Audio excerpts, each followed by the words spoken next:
जी, तो बताइएगा कोई परेशानी हो, हम शुरू करते हैं। सर्वप्रथम हम महर्षि पतंजलि जी की स्तुति करते हैं। ओम योगेन चित्तस्य पदेन वाचां मलं शरीरस्य च वैद्यकेन योपाकरोत्वं प्रवरं मुनीनां पतंजलिं प्राञ्जलिरानतोऽस्मि पतंजलिं प्राञ्जलिरानतोऽस्मि।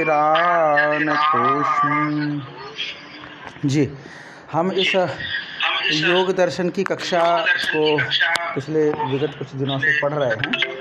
उसी क्रम में कल की कक्षा में हमारा प्रत्याहार का विषय हो गया था।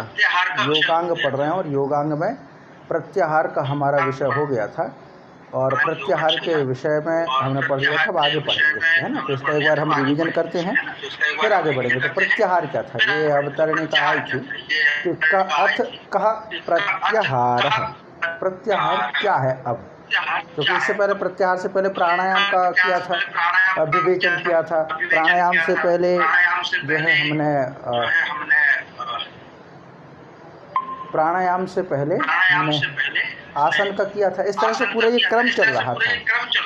तो प्रत्याहार तक आए थे। प्रत्याहार में क्या पढ़ा था, तो स्व विषय संप्रयोगे चित्तस्य स्वरूपानुकार इव इंद्रियाणाम प्रत्याहार। तो स्व विषय असंप्रयोगे, अपने अपने विषयों से अलग होकर, असंप्रयोगी माने संयोग ना रहना। तो इंद्रियों का अपने अपने विषयों में संयोग न रहकर चित्त के स्वरूप का अनुकार करना, चित्त के अनुसार ढल जाना, चित्त के स्वरूप का अनुकरण करना। कौन करें चित्त का अनुकरण? इंद्रियां अपने विषयों से छूट करके चित्त के स्वरूप का अनुकरण करें। यही प्रत्याहार है, ये हम पहले पढ़े है ना। इसका जो हिंदी व्याख्या है वो भी इस प्रकार से है कि इंद्रियों का अपने अपने विषयों के साथ संबंध न करके चित्त के अनुसार होना प्रत्याहार है। इसको हमने बहुत अच्छे समझते हैं। प्रति माने विपरीत, आहार ये संधि विच्छेद होगा, आहार। तो इंद्रियां अपने आहार माने अपने विषयों के प्रति न होकर के प्रति माने विपरीत हो, अपने आहार से विपरीत हो इंद्रियां, माने किसके प्रति? चित्त के प्रति हो, चित्त के प्रति एक्टिव हो इंद्रियां। यही होता है प्रत्याहार, यही होता है प्रत्याहार। जब स्क्रीन शेयरिंग रुक जाए तो आप बताइएगा, क्योंकि हमारे मोबाइल में थोड़ा नेट डिस्ट्रीब्यूट रहता है। तो कई बार ऐसा भी होता है कि आपकी स्क्रीन दिख रही होती है और यहाँ हट जाती है, तो उतना हम नहीं पता चल पाता है। तो आप बता दीजिएगा जब स्क्रीन हट जाती है, तो कई बार डिस्टर्बेंस भी होता है। जी, तो ये हमारा हो गया था प्रत्याहार। सामान्य अर्थ ये था कि इंद्रियां अपने विषयों के साथ संबंध ना करके चित्त के अनुसार ढल जाएं, चित्त के अनुसार व्यवहार करें, वो प्रत्याहार है। इतना पूरा ये हमारा हो गया था। अब इसके बाद अगला जो सूत्र है उसके विषय में हमें जब पढ़ना है तो तीसरे पाद में प्रवेश करेंगे, तीसरे पाद में प्रवेश करेंगे और वह है हमारा जी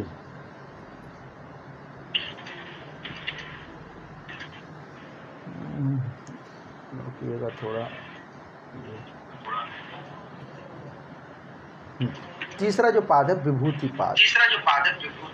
विभूति पाद।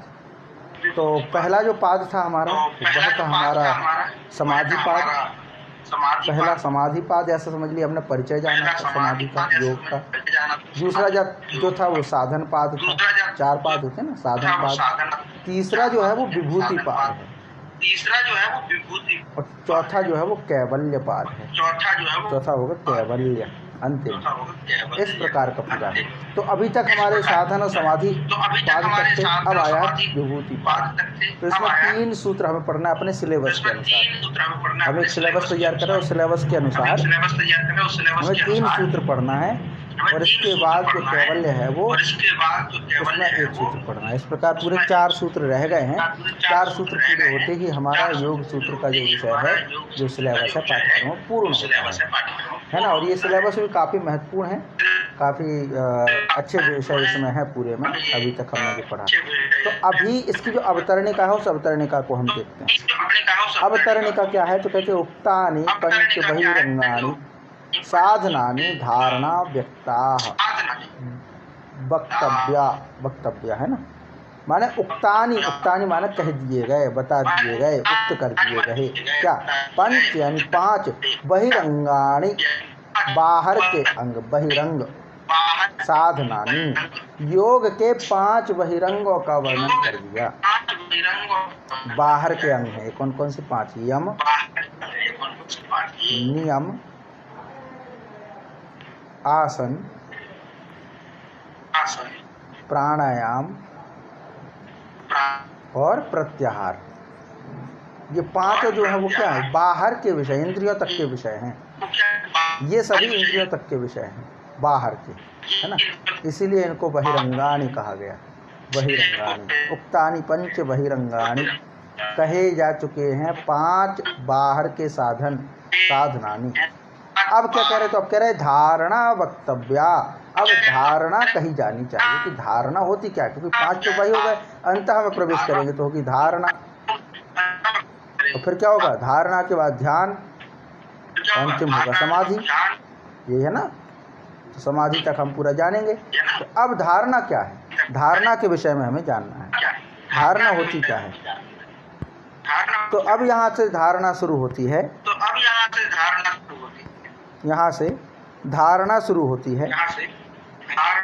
क्या कहते हैं धारणा? किसको कहते हैं? तो कहते हैं देशबंध चित्तस्य धारणा। देशबंध चित्तस्य धारणा, चित्तस्य धारणा, चित्तस्य देशबंध। देशबंध माने किसी देश विशेष में। देश का मतलब हमारे शरीर में कोई स्थान विशेष, देश विशेष का मतलब कोई स्थान विशेष। देश का मतलब स्थान, है ना। अब भौतिक भौगोलिक रूप में देखते हैं तो उसको हम देश कह देते हैं कि भारत है, पाकिस्तान है, जापान है, इस तरह से। पर ये शरीरगत देखें तो उसमें भी देश है, प्रदेश और ज़्यादा स्पष्ट जाता है, ये प्रदेश है, माने कोई विशेष स्थान। तो स्थान में बंध जाना, किसका? चित्त का। चित्त का स्थान में बंध जाना ही है धारणा। धारणा देशबंध माने देश विशेष में बंध जाना, या अंग विशेष में बंध जाना, किसका? चित्त का। वही धारणा कहलाता है। अर्थात चित्त को देश विशेष, अर्थात नाभि विशेष, हृदय, मस्तक इत्यादि अंग ही तो हैं, या तो नाभि या हृदय या मस्तक आदि में स्थिर करना धारणा है। भाई इससे पहले हमने प्रत्याहार क्या पढ़ा था? तो भाई जहाँ चित्त रहेगा, जहाँ चित्त रहेगा वहाँ इंद्रियां रहेंगे, हम पहले पढ़ चुके हैं, वहाँ इंद्रियां रहेंगी। और चित्त को भी तो स्थिर करना है। मान लीजिए इंद्रियां तो चित्त का अनुगमन कर रहे हैं और चित्त ही जो है भटक रहा 10 जगह, तो क्या मतलब का? क्या मतलब फिर उस चीज का, है ना। अगर मान लीजिए चित्त भटक रहा है यहाँ वहाँ, तो उसका भी क्या मतलब? इसके लिए आवश्यक है कि चित्त को एकाग्र करना। अभी तो इंद्रियों को चित्त के अनुसार चलाया कि इंद्रियां चित्त का अनुगमन करेंगी, चित्त जैसा होगा इंद्रियां वैसी होंगी, और इंद्रियां अपने विषय की तरफ नहीं मुड़ेंगी। ये सब कंडीशन हमारी हो गई थी, ये सब कंडीशन हमारी हो गई थी यहाँ पर, है ना। अब इसमें जो है आगे का है, ये स्क्रीन थोड़ा डिस्टर्ब कर रही थी जी। हाँ, तो अब ये हो गया हमारा, है ना, चित्त के विषय में। तो क्या कह दिया कि चित्त को देश विशेष, अर्थात नाभि, हृदय, मस्तक, कोई भी एक स्थान, उसमें स्थित कर देना। चित्त को किसी अंग विशेष में स्थिर कर देना, उस चित्त को एक जगह रख देना, किसी अंग में रख देना मतलब चिंतन करना, चित्त को स्थिर कर देना किसी एक अंग विशेष में, वही धारणा है, वही धारणा है ना। अब व्यास जी क्या कहते हैं इस विषय में? व्यास भास क्या कहते हैं इसमें? तो व्यास भास कहते हैं कि नाभि चक्रे हृदय पुंडरीके मूर्धन ज्योतिषी नासिकाग्रे जिह्वाग्रे इति एवं आदिषु देशेषु बाह्ये वा विषये चित्तस्य वृत्तिमात्रेण बंध इति धारणा। मतलब क्या कहा गया है कि नाभि चक्र में या हृदय पुंडरीके, पुंडरीक माने कमल है ना, तो हृदय कमल में मस्तकगत प्रकाश में, ज्योतिषी माने प्रकाश है ना, और नासिकाग्र, नासिका के अग्र में, जिह्वाग्र, जिह्वा के अग्रभाग में, इति एवं आदिशु, इति एवं आदिशु संधि विच्छेद हो जाएगा यहाँ पे, तो इति एवं आदिशु इस प्रकार से यहाँ पे हम करते हैं इति एवं आदिशु, यण संधि हुई है यहाँ पे, तो इति और फिर होगा एवं, इत्येवं आदिशु, आदिशु इन सब में, देशेषु देशों में, बाह्ये वा बाहर का विषय हो, चित्तस्य बाह्य विषय में, आदि मतलब इन प्रदेशों में या बाहर के विषय में चित्त का केवल वृत्ति से बंधना, वृत्ति मात्रेण बंध, किसी एक वृत्ति में चित्त बंध जाए, चित्त भटके नहीं। मन की एक अवस्था है ना जो ज़्यादा स्थिर रहे, मन जो थोड़ा ज़्यादा चंचल होता है, चित्त थोड़ा ज़्यादा स्थिर होता है ना। माने मन जब एकाग्र होकर के किसी का चिंतन करे वो चित्त है, क्योंकि मन की ऐसी शक्ति जो चिंतन करे चित्त है। ये पहले परिभाषा हम पढ़ चुके चित्त की, माने मन की ऐसी शक्ति जो चिंतन करे वो चित्त है। तो मन को एकाग्र करके बाहर के किसी विषय पर चिंतन करे या आंतरिक किसी विषय पर चिंतन करे, और उस चिंतन के द्वारा चित्त की वृत्ति से बंध जाए, चित्त किसी एक वृत्ति से बंध जाए, और ये जो बंधन है ना, बंधना, यही धारणा है। तो नाभि चक्र में या हृदय कमल में या मस्तकगत जो प्रकाश है उसमें देखिए नाभि चक्र के रूप में है ना, नाभि चक्र के रूप में है, हृदय कमल है, ऐसा उपमा दी गई, हृदय कमल है, कमल के समान है, और मस्तक में प्रकाश है। नासिका के अग्रभाग में ध्यान लगाएं चित्त का, या जिह्वा के अग्रिम भाग में, जिह्वा के अग्रिम भाग में वृत्ति मात्र के माध्यम से, चित्त की वृत्ति के माध्यम से बंधना है ना, चित्त का केवल किसमें, वृत्ति से बंध जाना धारणा कहलाती, धारणा कहलाती है। ये पूरा हो गया। तो देशबंध चित्तस्य धारणा, देशबंध चित्तस्य धारणा माने देश विशेष में चित्त का बंध जाना, स्थान विशेष। अब स्थान का कह दिया, ये शरीर के इतने अंग, ये देश का प्रदर्शन कर रहे हैं, इसलिए तो चित्त का देश विदेश, देश प्रदेश विशेष में बंध जाना, देश विशेष में बंध जाना ही क्या है, धारणा कहलाती है। तो ये पूरा हमारा होता है कि देश बंध चित्तस्य धारणा, देश बंधश चित्तस्य धारणा, बंधश शाह है ना, तो एक शब्द होगा देश बंध, विच्छेद करेंगे तो इस प्रकार से होगा बंध, और एक होगा चित्त, लेकिन जब ये मिलेगा तो देश बंधश्च हो जाएगा, देश बंधश्च चित्तस्य धारणा, तो देश बंधश चित्तस्य धारणा, ये पूरा हो गया।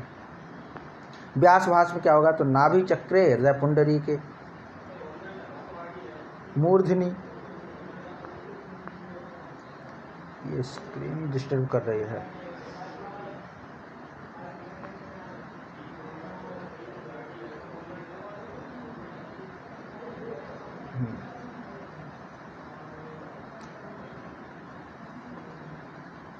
तो ये धारणा का पूरा विषय है हमारा, है ना, धारणा का पूरा हमारा ये विषय होता है पूर्ण।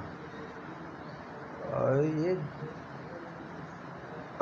नेट का थोड़ा इशू हो रहा है स्क्रीन के लिए।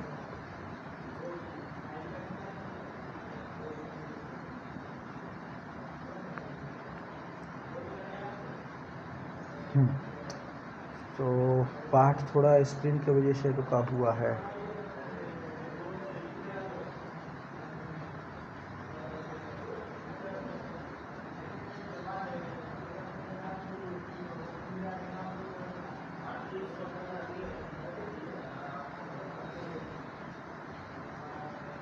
स्क्रीन शेयर नहीं हो पा रही है, रुकिए ट्राई करते हैं।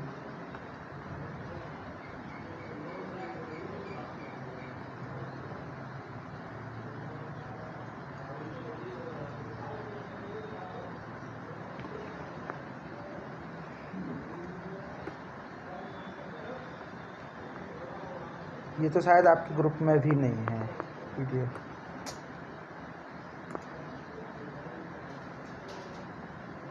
थोड़ा वेट कीजिए, क्योंकि विदाउट स्क्रीन आगे पढ़ने थोड़ा आपको दिखेगा नहीं ना, तो दिक्कत होगी, इसलिए